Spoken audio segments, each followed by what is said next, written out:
Hey everyone, I'm going to show you how I do portrait touch-ups really quick and dirty if I really just need to crank something out really fast. And it doesn't necessarily need to be like an A+ grade. So let's get into it and I'll show you how I use Lightroom's new AI masking selection features to turn around some really quick photo edits. So there were a few families at the high school bios who really wanted some quick graduation photos, and they were like, hey, we want to keep these kind of cheap. We don't need to do major touch-ups. So I'm going to show you what I do to have some quick turnarounds and do really lightning fast touch-ups using Adobe's new masking tool. So, but we're going to zoom in here, and as you can see, these look okay. I got rid of a few blemishes using the heal tool, but I'm going to come over here to the mask tool. Instead of using the subject or sky or background masking, I'm actually going to go down here and select people. Now, if you don't see this, you're going to have to update to the most recent version of Lightroom Classic to be able to see this. It's also available in Lightroom CC. The other thing is that you're going to have enough RAM on your computer and able to run this correctly. What we're going to do is click person here, and what it's going to do is evaluate the image. It's going to go through and click these kind of like boxes off and try and mask the best it can. Just facial skin, just body skin, eyebrows, eye sclera, iris and pupil, lips, teeth, hair, clothes, right? All that good stuff. And it does a decent job. Like you can see here, it missed some on the hair and stuff like that. But what I'm going to go through here is actually uncheck the entire person mask. And I'm going to go through one by one and create a new mask and do some of these touch-ups. So facial skin, what I'm going to do is click that, create mask.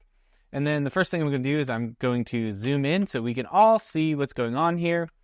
I am going to uncheck that so that we up here. I'm going to uncheck the visualization up here so that we can see what's going on in the face. And usually what I like to do on skin is I come down to the clarity and I'll give it like a -20. And the texture, I will give it like a -10. And already right there, we're getting some big differences, right?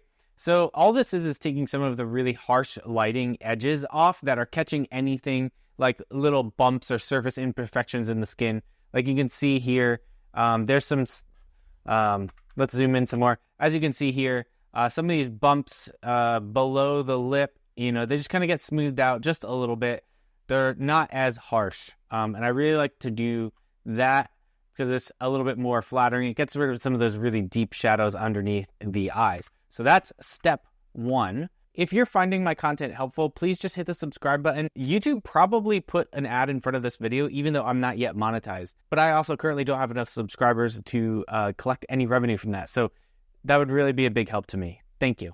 So I'm going to hit plus here in my mask, and I am going to select people. It's going to run it again. Click our person. And you can name the person because sometimes there's more than one people in a shot, and this will work and separate them out as well. So body skin is actually looking okay.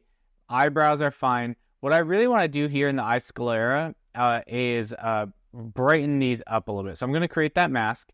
And one thing I like to do, I'm going to uncheck the visualization so we don't see red. I'm going to zoom in. And I'm going to bring my exposure up just by like 0.3 and see where we are there. So let's look at the before and the after. That's looking a lot better. I'm also going to bring the saturation down. And what that's going to do is it's going to eliminate some of that red hue in there because there's blood in our eyeballs. Yes, I know it's kind of gross, but there is. And that's going to bring the saturation down there, and it's going to remove some of the color. You don't want to bring it all the way down because it's going to look like they have some weird fake eyeballs, but you do want them to be relatively light. So like -40 is a good spot right there. Done with that one. Coming back in, we are going to select our people again. Select person number 1, and then we're going to go iris and pupil, create mask. And I like to actually bring up the saturation on our eyeballs because psychologically we are drawn to make connections with people by looking at their eyeballs. And this is looking a little better. It's subtle, right? And we can bring the shadows up just a little bit. And the highlights make them pop just a tiny bit more. And now let's look at the before and after there, and then before and after there. That's looking a lot better. All right.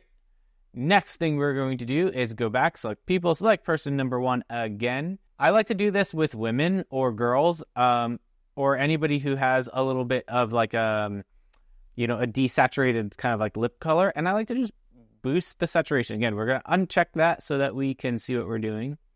we're just going to boost the saturation just a tiny bit. Maybe bring the shadows down. Okay, and that's looking better already. Give some definition to the lips there as well. Again, going back up here to select people. You'll get the hang of this eventually, right? I only have to repeat it a million times.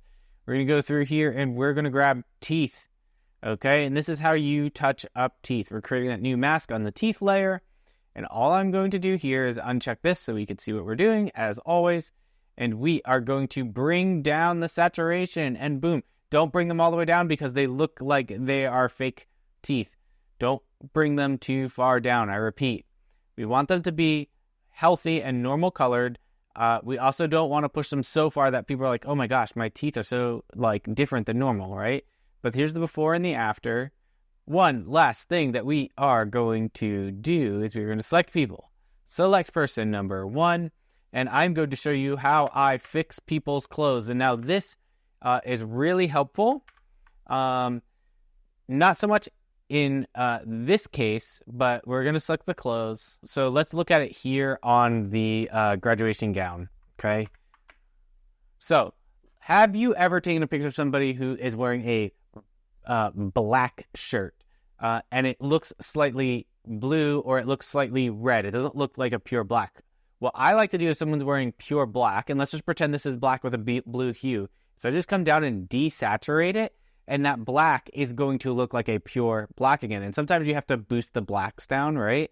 So let's say you had a blue, a black that kind of looked like that. It can kind of look a little dingy. So you just come down here and desaturate it, bring your blacks down a little bit, and then boom, it will look black again. So I like to do that. We don't have to do that for this one, so I'm actually just going to delete that layer. And that is how I do like quick and dirty touch-ups on Lightroom. And now after that, I'll maybe do something that's a little bit more global. So I'm going to take the brush, and I still don't like how much shadow there is on here. So this is kind of like an alternative to doing some dodge and burn. And I'm just going to come through here, and I'm going to bring up the shadows and the highlights just a little bit so they look a little bit more even.